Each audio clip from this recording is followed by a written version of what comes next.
Welcome, listeners, here and there and everywhere, all across the land. This is the Men's Church Stuff podcast. I'm going to start that over, Brad. Podcast. I'm going to try that again. Men's Church podcast stuff. Men's Stuff Church podcast. Men's Church Stuff pod. Men. We're going to talk about something.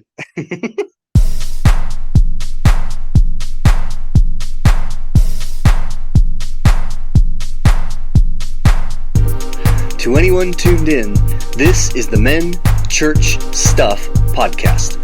It's the show where brothers-in-law DJ Culp and Brad Coleman talk about what it's like being Christian men in today's society.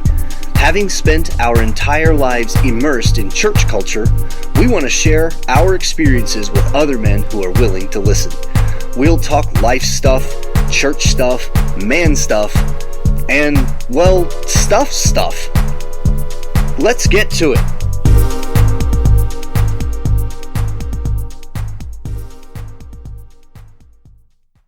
Welcome, listeners, here and there and everywhere, all across the land. This is the Men Church Stuff podcast. I'm one of your hosts, DJ Culp, as always, here with my beloved brother-in-law. Happy Friday, Brad. How you doing? I'm doing good. Had a good church council meeting last night and had a pretty good morning. Yeah, man. It's always nice when people work in concert with each other. That's awesome.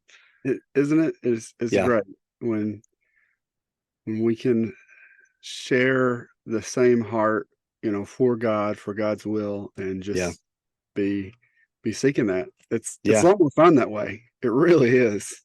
A lot more fun. Yeah. Even in the challenges. My recent or my most current experience with that specifically, Brad, I know I've told you in the past that I'm a search committee chair for our children's minister search team, and man, that team is just incredible. I'm not joking. That team is phenomenal. And part of the reason it's phenomenal is because of what you just said, we've had this as one of our central focuses since the beginning is, God, give us a heart of unity, give us your heart, give us your heart, your mind, give us your heart's desires. And, however long this process ends up taking, so be it, but shoot, man. Being able to walk into one of those meetings, and experiencing unity and like-mindedness, it's pretty awesome. Even when opinions differ, it's awesome. So, listeners, fun little fact about this show is that technically this is the second recording of it. So, Brad, it's been a long time since we've seen each other. Yeah. Version 2.0. This right. It'll be so much better than the one we didn't record. That's exactly right. Yeah. Though this might be the beta version, the alpha version just wasn't very good. Ironically, well, see, you're wrong, Brad, in that we didn't actually record it. See, listeners, I accidentally, and I don't know why I did this. Apparently God gave us an opportunity, me and Brad, an opportunity to just talk and then realize, oh, well, no one's going to hear this because DJ pressed pause on the recording and 55 minutes later, oh, all right. Well, never mind. So, we're gonna put our show a little bit on a different spin than we did on Wednesday. Today is Friday, by the way. Happy Friday, the day of fried foods, of course, obligatory for you. But Brad, I think something that God has been teaching me, not in necessarily the last year, though certainly the last year, but in the last 6 years, is what it means to wait on the Lord. Yeah. That whole idea of in the fruit of the Spirit, the whole idea of patience. I mean, long suffering. Excuse me. Yeah. Same thing, right? Yeah, same thing. Yeah. No, patience sounds better. No, long suffering, which actually means suffer long. Like, Drawn out suffering. yeah, long. Am I done suffering? Nope, not yet. It's not been Still long. gotta go. That's right. Yeah, it ain't been long. Long to who? Well, Feels long, right? It feels long. it feels Felt long. pretty long. Yeah, It's been yeah, 5 minutes, Brad. yeah. I know, right? And this is scripture that's been inspired by somebody who has lived eternally. So, Yeah. like, what does long suffering really mean? Like, Yeah. come on, God. I'm not, like, I'm kind of I'm a physical person here. Anyways, so I would like to crank up our show with the last verse of Psalm 27:14, The which last verse of Psalm 27:14. I didn't know there was oh more yeah, than that's right. Yeah, sorry. Yeah. Yeah. Yeah, we're gonna name the show B. ridiculously repetitive redundancies. Like so yeah. Psalm 27, the last verse, which is verse 14, says this: wait on the Lord, be of good courage, he will strengthen your heart. Wait, I say, on the Lord. Mm. And that's the way he closes Psalm 27. Like, wait twice. I'm gonna tell you to wait, and then I'm gonna tell you to wait again as a reminder. So yeah, in my most recent experience, it's just been waiting on the Lord again with this, children's search thing. But shoot, man, our as I've told people, our church has just come through a 4-year drought. And when I say a drought, I mean we were in a spiritual drought, but I mean the church was God had a lot of things to bring us through. I've always said this, like, since college, that I'm more of a fan of, rather than putting a Band-Aid on an open wound, just look at the wound and clean the wound. But God had some stuff that he had to kind of work through in our church. But that 4-year waiting game, and Brad, you, like, remember this too, for me anyways. You and I had very different childhood experiences, in that the idea of like a church waiting on a pastor, that was never me. That was never my family, not once, because we were the family they waited on, so like I had no clue what that felt like. And dude, that 4-year period was long. I didn't really know what that felt like either, though, because like I grew up in the church with the pastor who was part of founding the church, and who is Oh wow. still pastoring that church, No. and has associate pastor whom he's grooming to, I think, take over. So yeah. Dang. Yeah, Wow. talking about longevity. I That mean, is yeah, like I've never heard of that. I'm 40 next week. So, Yeah. and that was yeah. So Wow. amazing. So shout Yeah. out and props to Greg White for being faithful Yeah. and steadfast through. I mean, how many ups and downs you got in 40 years? Yeah, too A many. lot. A lot. Yeah, That absolutely. that is yeah. Um, Good stuff. so I think for me, the heaviest waiting game that I ever had was at my previous position. No, I'm gonna correct that. I think the heaviest waiting game that I ever had was um the sort of the interim between when I lost my job as a public school teacher, to where God revealed to both me and Shara, not just me, but me and Shara, that he wanted us to move to Mississippi. That waiting game. I mean, when I say it like to kill me, no, obviously it didn't. But at the time, I mean, I was going through some extreme heartache.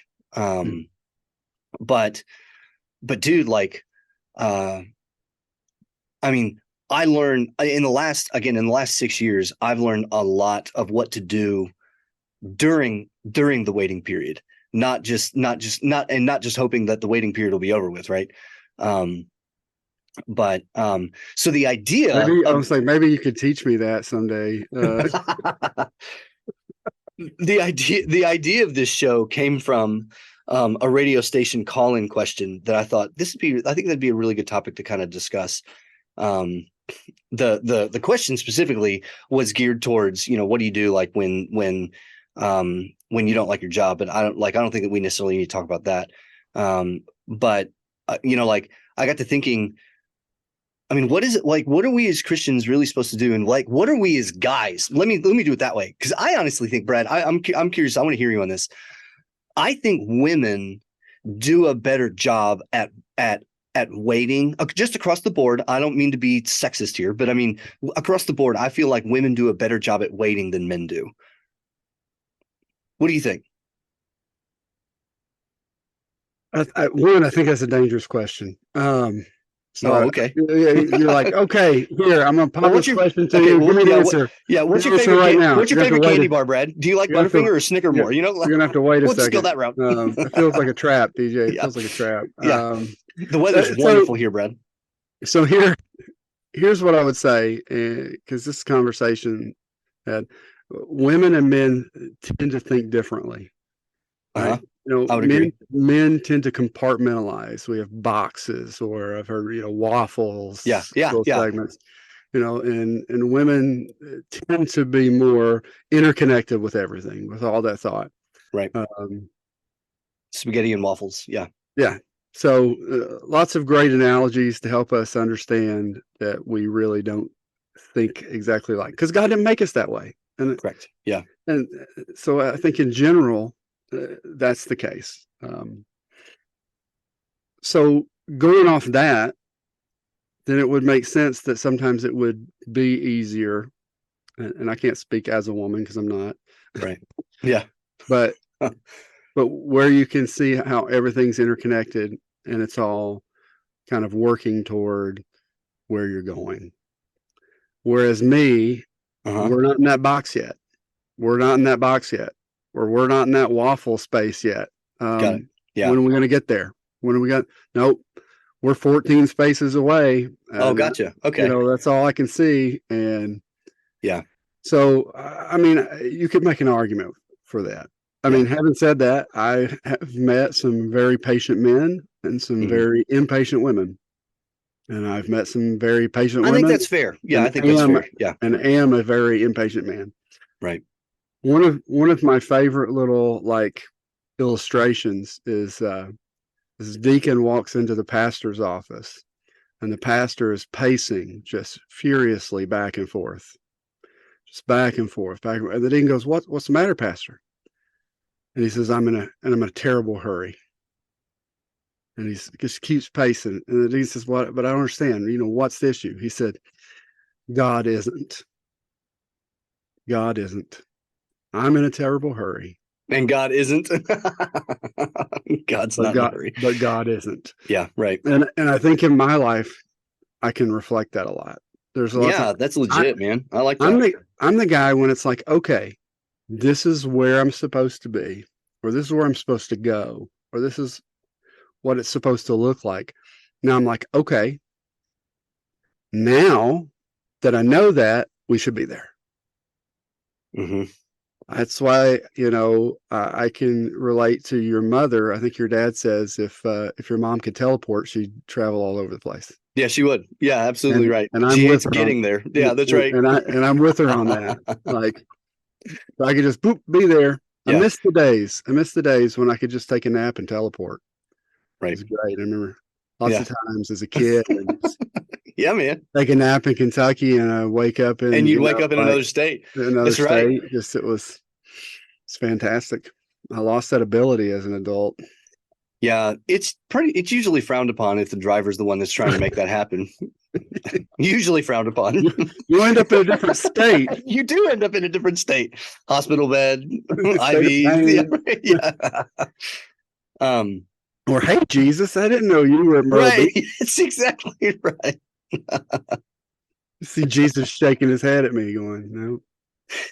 You're not supposed to be here. Not yet, but I guess you are. Actually, I'm sending you back. I just wanted to have a conversation about if you ever do that again. Yeah, right. You don't get to go back. Oh, that's funny. So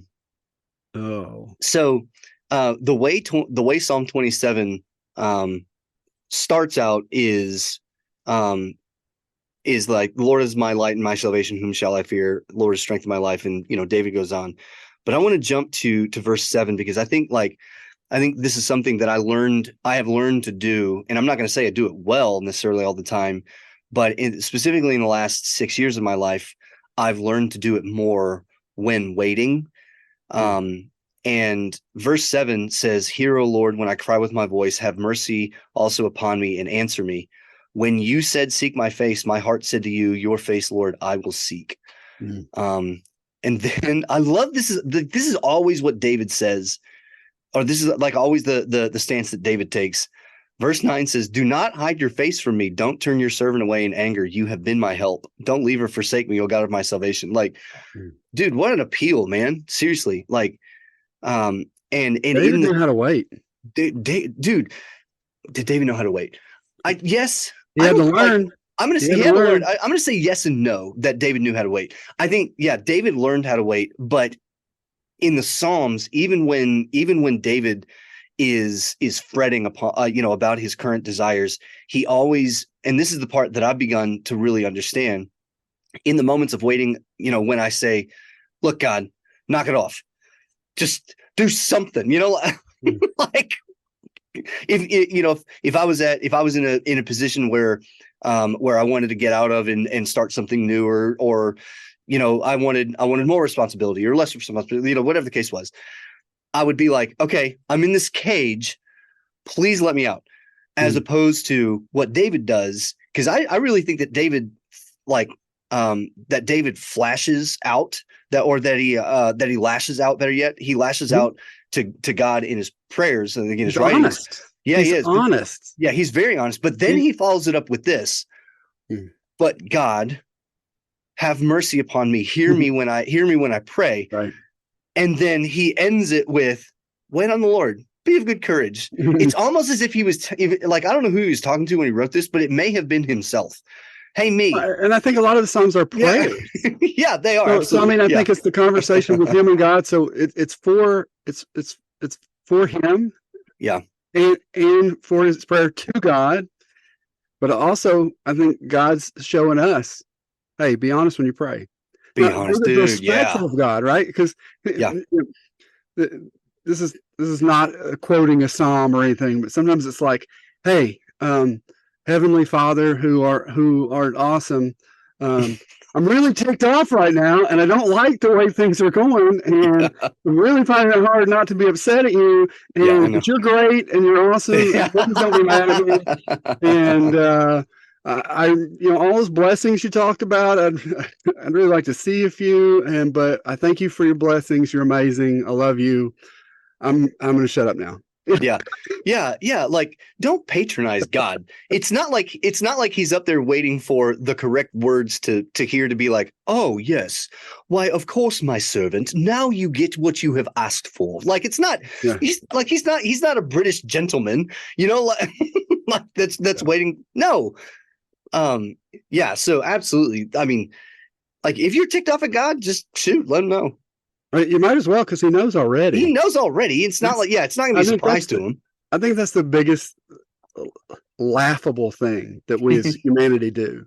Yeah. Is like, we feel like we're doing something when we're mad at God, but like, I'm not going to tell him, because, he might get mad at me if I tell him that I'm mad at him. Like, here, the only person that you are fooling in that is you. Mm-hmm. God already knows. As a matter of fact, I think God welcomes your honesty. Now, that's what I tell people.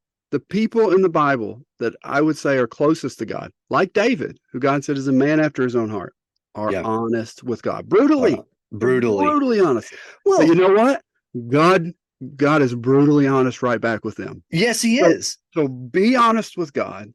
Yeah. But anticipate. Yeah. God, in like mind, is going to be honest with you. And if you're mad at him, you're wrong. If you're upset at him, you're wrong. That's okay. Be wrong to him. Be wrong. That's right. You. Yes. But just know, I've been in that situation. I've been emotionally angry with God over something. And that's my prayer. I'm mad at you, and I know I'm wrong. Yep. No. But right now I'm feeling this emotion, you're gonna have to And you're gonna have to deal with it, God, because that's what I'm feeling right now. Like, you're gonna have to deal yeah. with me. But I think what we do is we open our heart. Yeah. Like when we're open, we're right. opening our heart. And guess what? It's a two-way door. So now that thing that we were keeping God out of by He's in. being Right. angry and trying to keep it from him, which we can't anyway. Yeah. Now we've opened it up. So now Right. God can do that open heart surgery or whatever that he needs Yeah, to do. right. Or go, Yeah. hey, this is the problem. How many times has God just to me, it's just been just a little tweak. Yep. Like, well, you see, Brad, you're like when you're getting your glasses, right? So the problem was the lens was blurry. Yeah. Or you had a smudge. See, if you just click this, how's that? Oh. But you're not the Now I one, see Brad. what you're doing. Now I But see what you're not the one doing. who clicks it. You're not the one No. who gets to, like, because you don't know how to use that machine. No, that's right. Right. If I do click it, it gets worse. I don't know what I'm doing. It's like, Right. oh my goodness, like I'm blind. I can't see anything. Yeah, that's because like you closed the covers, Brad. Yeah, you close it. Yeah, right. Yeah, those right. are just to protect the lenses when we're not using it. Yeah. And so God is the optometrist in the metaphor, sitting back going, fine, man, do whatever you want. Yeah. I'm right here. You let me know when you want me to fix everything you just screwed up. Right. But if we're like that, we're like, oh man, I'm next to blind. I'm gonna need some big old bifocals and big old lenses. Then what happens with those big old lenses on? We still can't see right. You still get sick, and now you're throwing up because you're getting That's vertigo. right. You know, like, This is the worst. I'm the worst eye doctor ever. That's right. Yeah, I'm looking here at your prescription, and it says drunk. So yeah. I don't know how to. Yeah, don't ride a roller coaster with those on, and you see straight. My brain's never the same. No, it's exactly right, man. And like I think in the world, specifically, listeners, listener, I don't know what your church background is, and I don't kind of know, I don't know what kind of a church you attend, or if you attend a church, but in the world of the evangelical tradition, I think there is way too much, like, if you will, like reverency and serenity, essentially, that's kind of played into like the search me, oh God type of analogy, as in the sense of, and I'm not discrediting by any means the idea of being reverent, but so this is what I'm gonna do. I'm gonna adjust what you just said just a little bit. Okay. Right? So I'm gonna be the optometrist. All right, you be the optometrist. Pseudo reverence. Dude, yeah. So thank you. But you can't have too much reverence for God. Well, you can't have too much, but you can. But you can have false reverence. It's a show. That's exactly right. Yeah. Like I can't say that to God. That's not reverence. That's not reverence. Yeah, that's patronizing. I'm gonna hide that from. Yeah, exactly I'm gonna hide that from God. That's not reverence. That's not reverence. No. That's you trying to impress God with your dog and pony show. So yeah, the idea is what I was going to say was, I don't even have a pony. And I don't have a pony. Yeah, I've got two dogs. It's like your pony show when you don't have a pony. And trust me when I say that our dogs don't give much of a show, anyways. But the idea though is in the search me, oh God type of conversations, I think too often we take out of our real life situations, not out of context, but I think we take too much out of our real life situations. The idea of, well, when you go and seek your Father, do it in private, right? Close your closet door and he'll meet you there. Okay. But that doesn't mean that you need to get down on two knees and you need to pretend that that maybe your life is you're in pain. And by pain, it could be physical or emotional. You don't need to pretend as if you're the priest who's walking into the Holy of Holies trying to be all super reverent. No, as a matter of fact, I think like if you're ticked off at God, I mean, sure, go into your closet, get on your knees, or don't get on your knees. Who cares? The idea is that address that with God, because I actually think that if you are willing to step out during this period of pain, of waiting, or whatever, and you say, look, God, this is ridiculous. This is nuts. Like something's wrong, and I don't know what it is, but I'm fed up with it. Mm-hmm. Okay. You are actually in that moment, you're searching for God. Now, you may not be searching for God the way the church makes you think about it, but you are still searching for God. I've seen this in I've seen this in cartoons. I've seen it in sitcoms. I've seen it in movies. It's one of my favorite illustrations. Uh-huh. And it's when it's usually a kid and a parent, or a kid and a father figure, Uh-huh. you know, and the kid has been mad. He's been showing out. He's been just rough, all of this stuff, distant, and finally the parent kind of is prodding that, Hmm. right? It's prodding that, and then the kid blows up to the point where everything that they've been holding back just goes, and oftentimes that looks like that smaller person generally just like beating the breast of the other person, like, Yeah. Yeah. ah, and then breaking into tears Yep. and just breaking down. In which case, that father figure just embraces Yeah. that. That's right, man. They go, "I've been waiting for you I've been to waiting. let Yeah. that out. Yes. I've been waiting for you to let it out." And I've seen God, or I've experienced God in my life, kind of do that, where it's like God's prodding this, and I'm like, I'm mad. I'm trying to hold on to it, or I'm upset, and I'm Right. trying to deal with it myself. I'm trying to be like, no, I don't need to take this to anybody else. I don't need to take this to you. I know I'm not supposed to be, and I'm going to stop being it. But Yeah. instead, it just keeps growing because what you bury grows. That's how growth, things how growth works with seeds and stuff. If you bury it, it grows. Yeah. But when we take it to God, with that anger, and sometimes when God prods us to the point where we just break down and we just lash out at Just punch the air. our Yeah. Father, right? And but I think sometimes that now He can come in. Right. Now He That's can. exactly right. Yes. Now we've opened that up, and He's like, okay, no, now let's deal with this. Let's deal with that pain. Let's deal with that hurt. Let's deal with all that stuff you've been repressing, That's right. Yeah. because what you bury grows. But when you take that stuff, that bitterness, that anger, that fear, that hurt, when you take it to God, and He is light, that light, it it dissipates the darkness. Hmm. The darkness flees. It is no more. And so, now, a lot of times in that case, yeah, there's a huge relief immediately, but it doesn't mean that it's all Resolved. That's exactly right. resolved. Yeah. Well, and just like it'd be silly to think you're going to go in for some big surgery, and then the next day, well, I got wrist surgery, but the next day I'm going to go fishing. You know, Right. Or I it's got open heart surgery and I've got to run the 5K tomorrow. right. Yeah. Nope. Not happening. Yeah. So, No, it's exactly right. but I think you bring that, and when you feel God, prodding you like that, let that be a call to just go ahead and let it out. God's not. God wants your tears because He wants to wipe them away. Yeah. Yeah. He doesn't want your, yeah, it's exactly right. He doesn't want your tears like a sick maniac wants your tears. I want you to cry. Yeah. Yeah. I don't want to push Let you me to see tears you. because I want to enjoy Let me see watching you you cry. cry. Yeah. No, no, no, no, no, no. But the idea of like you were saying, Brad, that sort of the threshold that would make you break, right? The straw that would break the camel's back. Because I think I think that's a very positive thing. No, it sucks.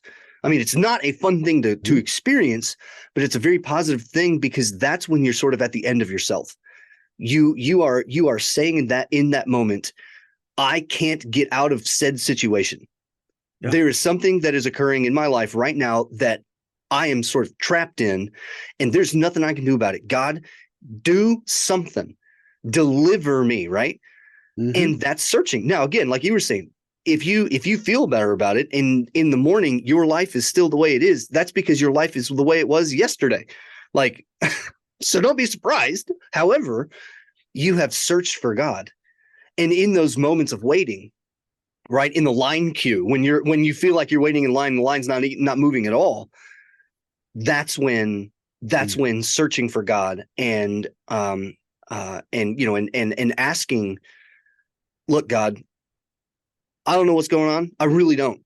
And I love praying that prayer, Brad. That's actually one of my most favorite prayers to pray because because I feel like I have the least amount of control of anything. Obviously, I'm fooling myself in so many different areas of my life thinking that I do, but the idea is that in those moments when I say, God, look, I know you're doing something. I don't know what it is. I don't have a clue. I don't know if you're doing something in my life, in somebody else's life. I have no earthly idea what's going on. But I pray, like right now, even if it's not tomorrow, right now, please give me what I need to know that you are in control, or give me what I need to know that that you have everything in hand, and that whether I find out or not, I know that your plan is perfect, and that I'm going to be taken care of, right? Or that whether or my family will be taken care of, or the situation, whatever the case is. I'll tell you, it's one of, and I think it fits the song "Be My Escape." I don't know if you're familiar. "Be My Escape." I'm trying to think of who's Relient K, dude. Yeah, Relient K from the album. I love the end of that song because I think there's so much, and this I've been this so many times. I fought you for so long, I should have let you in. Yep. Oh, how we regret those things we do. And all I was trying to do was save my own skin. But so were you. So were you, man. So what a way. I know. I love the way. And what Matt Thiessen does is he ends the song with that. Like, to put a fine point on everything on that, on the whole lyric of the song, the way that he does is, I thought all of this was up to me until I'm at the end of my rope. And that's when I realized, oh, wait a minute. You were trying to get my attention. And sometimes God will bring us to the end of our rope. Yeah. Because we need to realize we need to depend on him. And if it takes us getting to the end of our rope to the rock, how many testimonies have I heard from people going, man, I hit rock bottom. Yeah. Hit rock bottom. But I found out, you know what? God is the rock at the bottom. God is the rock at the bottom. And it's amazing. And like, using the metaphor here of the rope. And I don't want to beat a dead horse, or, if you're humanitarian, hug a tree too long. But like with a I don't rope, think a horse cares if you beat it after it's dead. That's true. I think you shouldn't beat a live horse. Yeah, don't beat a live horse. Don't beat a dead horse. Don't beat things. Unless it's a drum, you can beat the drum. You can beat your own drum. You can beat your own drum. Don't beat my drum. That's right. But no, the idea with the rope is like, it's amazing to me. I mean, honestly, how long we think our own ropes are until we're at the end of it. And then we realized, wow, God, you are playing a game of chess, or you're putting a puzzle together that is so huge. I can't even remotely fathom, because once you're sort of on the other side, as you mentioned, on the other side of that break, or when God starts to kind of reveal to you, sometimes he'll do it in one swift motion. Other times he'll do it like very gradually, right? And nonetheless, once God starts to move in your life and you begin to see like his plan materialize, I pray that it brings you to the point of realizing, holy crap, God does this in every person's life. They may not know it. They may even reject him for it, right? I'm not talking about just the folks that believe in him, but I mean, like, to think that God only has like control over the people that love him. No, that's totally wrong. But the idea is when he starts to move at that scale, you begin to really realize what he can do, what he does, and you want me to be a part of this. Like, you care.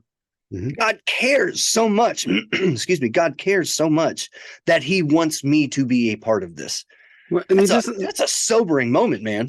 Well, and not just a number, though. He doesn't want you to be a number. That's right. Sometimes you see these pictures of like of what Hollywood or even churchy things that have been produced, and you see this picture of heaven, and you see these long lines of people, like it's the Department of Motor Vehicles, and we're just waiting to get up. Right. And it's like, all right, when we die, I got to get in another line Yeah, and right. just wait and No, just man. be a number. Take a number and wait. No, yeah. When God saves us, when we're saved through Jesus Christ, He's forgiven us our sins. He's made our spirit alive. It's personal, It is personal. and so it's God calls us by name. It says we'll see His face. He will be among His people. They will see His face. I will look upon His face, and He's not going to be like, oh, what was your name again? Right. So, it's a beardy guy. Do you have 21st century? Hold what on. is it? Do you have three modes of identification? Do you have like Yeah. I need to Yeah, know that we you're need to make really sure who it's you are. you. Right, Yeah. right. We make Do sure you it's have a you. We bill? don't have anybody Right. sneaking in. We don't allow that around here. No, that's not. He knows my name, Mhm. and I don't know how with, to my mind, an infinite amount of people. Obviously, it's not infinite, but like it's crazy. I mean, I have a hard enough time. Like I meet somebody and get their name, and I know other people struggle with this too. And I will realize 4 words later as they're talking, oh shoot, I already forgot their name. already forgot their name. Like, how Guilty did as you do that? charged, man. Like, Yeah. Yeah. and I Yeah. and I hate that. And I'll be like, wait, what was your name again? Uh, And when you see him, you God gotta doesn't do do that that. like, Because hi. he uses this kind of terminology: joint heirs with Christ, sons of God. That's We're not just invited to the party. We're we're we're honored guests because of Jesus. Now it's about Him. Yeah. Yeah, it's not about us. It is Right. about Him. But that doesn't downsize God's love for us and who we are. I don't believe we're going to be waiting in a long line. Just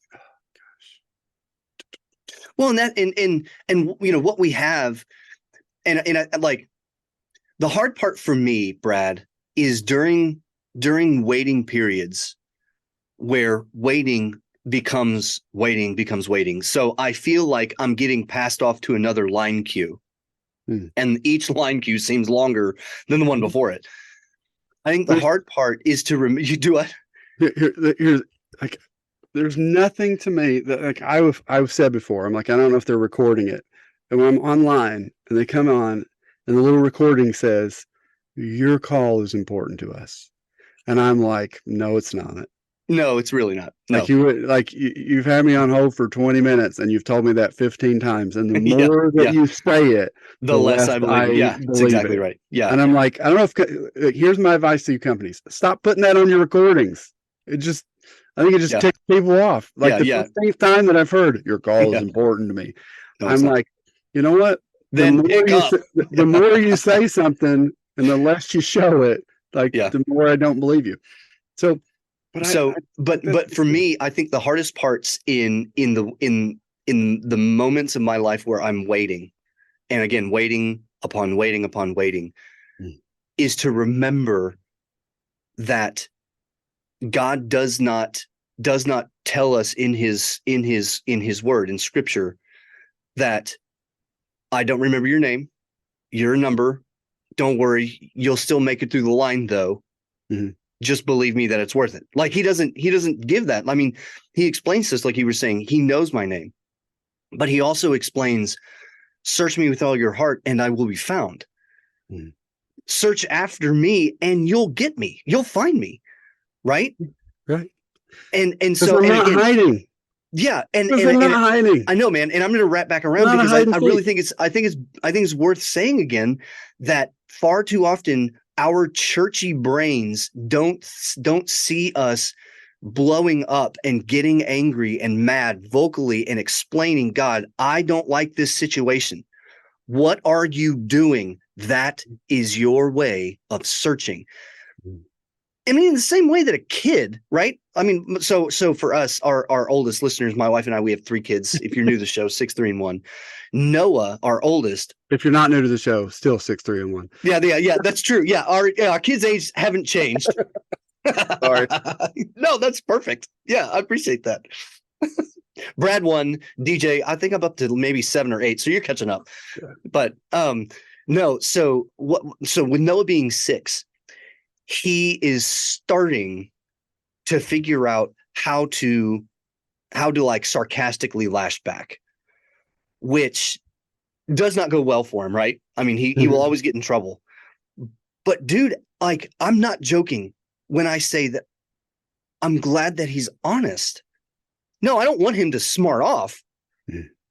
But like, I'm a person, and you know this, and you know this about me, Brad, that like I would prefer someone to just tell me what you think. You know, again, don't patronize me. And so the way that we treat God is actually is not the way oftentimes that we want others to treat us. Like, just tell me to my face, man. Just say it. Really? Because if you want that, are you willing to do that to God? Because that's actually what he wants. No, God will not be mocked. But understand that if you're searching for God lashing out at him, you're not mocking him. Well, one of the things that I try to teach my kids, like, one, for personally with their earthly father, you know, especially, I have 2 teenagers now.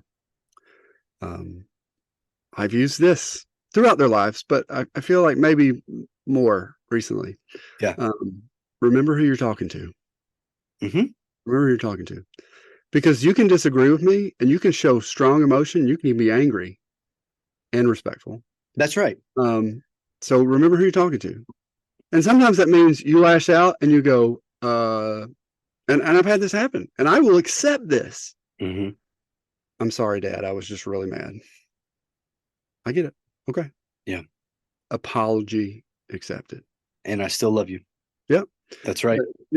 But be honest. But also, but remember who you're talking to. And I think even if you forget, God will remind you. Yeah, he will. I mean, Job. I love Job because Job is honest with God. And Job, it's like, man, I just want to plead my case with God. And if I could just plead my case, and then God shows up and he's like, all right, I'm going to ask you all these questions. And Job, it puts Job back in perspective of who he isn't and who God is. And he goes, I recant. You know what? Your will. You're awesome. Yeah. And what does God say to Job's friends? He's like, Job's righteous in my sight. Job's righteous in my sight. Why? Why did he say it that way? It's not because God had the opportunity to lay one of the largest scriptural smackdowns on him, but rather it's because like Job was honest with him up front. Yeah, Job had to learn a lesson. Now, I would argue to the person who is in the middle of waiting, if you are sick and tired of waiting and you only want God to move because you want your situation to change, number one, it's okay to have those feelings. Understand, there's not a single person I don't think that does not have that kind of a feeling. But number two, if you are unhappy with God's result and you only want what you think is best for you, I think this is kind of where the rub might come, because, Brad, as you were saying, just remember who you're talking to. You're talking to a being that created the entire universe. Trust me when I say that someone who knows about thermodynamics, chemistry, and physics to the point of being able to, and having supernatural power to being able to create, I think knows what's best. But when we say, God, get me out of the situation, yes, we are searching for God. But that also means that we have to be okay with whatever his answer is. And understand, I don't necessarily think that Job was okay that like he lost everything.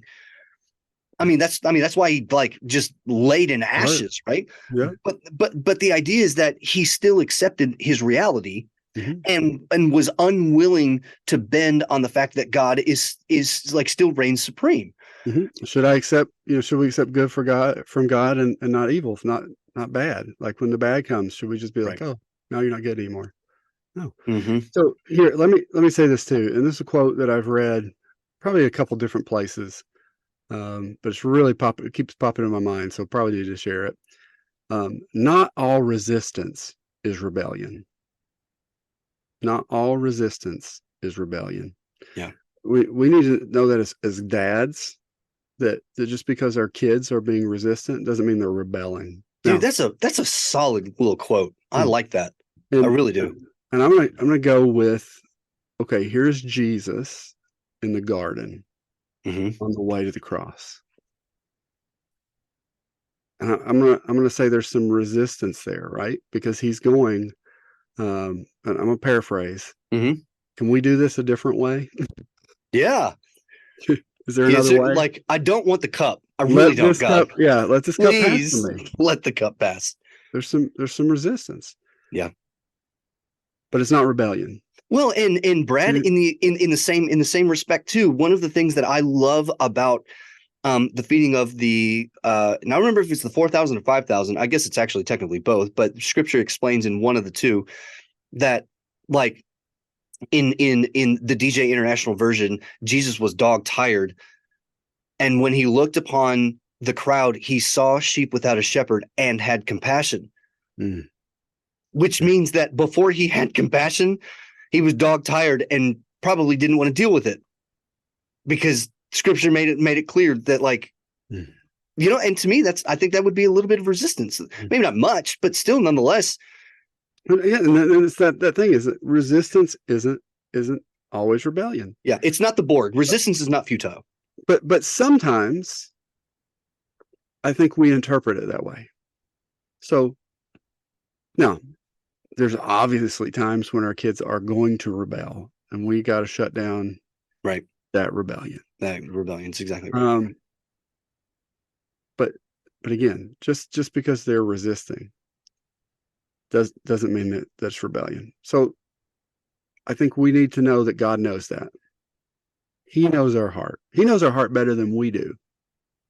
So he knows the difference. Yeah. He knows when you're coming at him with a heart of rebellion that needs to have the water thrown on it, just drenching that fire. No, we're putting that out. Sitting there soaking wet, it's kind of chilly. Yeah, well, I saved you from some real. You were getting ready to do something real stupid, and so I saved you from that. But he also knows when it's just resistance. Now, resistance, we've got to give just like Jesus, right? We've got to go, not what I want, but what you want. Not my will, but your will. Not my timing. Not my timing. Dude, yeah, that's right. But your timing. Yeah. And again, just to put a fine point on it, as David says, hear me, O Lord, when I cry with my voice. Have mercy also upon me and answer me. When you said, seek my face, my heart said to you, your face, Lord, I will seek. Yeah. But again, just as a recap, way to close the show here, wait on the Lord and be of good courage. That does not mean walk around with a smile on your face. I mean, yeah, sure, be happy, but like, good courage is not happy courage, right? Good courage is know that whatever pause in life, whatever trials you're facing, the good courage is, I know I'm going to get out of this. As you've mentioned before on this show, Brad, like, being a Christian is the valley of death. Like, we are going to go through the valley of death at some point. And does death mean like actual death? Possibly. But more often than not, valley of death is, God, what are you doing? Where am I? Why is this line not even moving, much less that it's long? What's going on? Be of good courage. Know that you are going to get out of this, because God will lead you out, and he shall strengthen your heart. Wait, I say, on the Lord. And he will strengthen your heart. He will strengthen your heart. And one of the things that I have prayed for, and again, as we're wrapping up, and I encourage people to pray for, when you're afraid, pray for boldness. Ask God for it. Mm-hmm. Ask God for what you lack. Now, trust him and he's going to give it to you in the way that you need to. Sometimes that means facing the fear, and sometimes that means he's changing some attitudes, and there's a lot of different things. But ask God, and he wants to give. He wants to give wisdom. I think he wants to give us boldness. He wants to give us peace and joy and love, and for us to be filled with those things, and for it to overflow, and as we're sharing with others. That's right. And dude, on that note, I think it's a great place to wrap it up. Yep. So this show went way better than the one that we did not record two days ago. You guys didn't miss out. You didn't miss anything. No. We saved some of the best parts of that, and we integrated in here. And the other 50 minutes God tossed away. Yeah.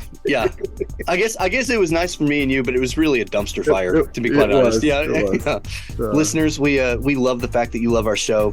As always, rate us, review us wherever you get your podcasts. If you're on Apple, if you get it from iTunes, would you just scroll down and give us a rating and a review? Doesn't take long, but it certainly does help for other people who are just kind of scrolling through podcasts. It actually helps the podcast kind of pop up. You can warn them. You can be like, warning. Yeah, right. Dude, this podcast sucks. These guys are losers. So I don't know why I keep listening to them. Yeah, right. I keep coming back for more. Kind of like that bad song that you don't like, and you find yourself humming. Yeah, maybe people listen to the show as ways of thinking, wow, this is what I don't need to do. I'm learning so much of how not to live my life. So, listeners, again, we love it. We love you all. Follow us on Instagram at Men Church Stuff. You can follow us on our Facebook page, our Facebook group. Happy Friday yet again. Brad, I love you. Yep, love you too. Listeners, we'll see you next time.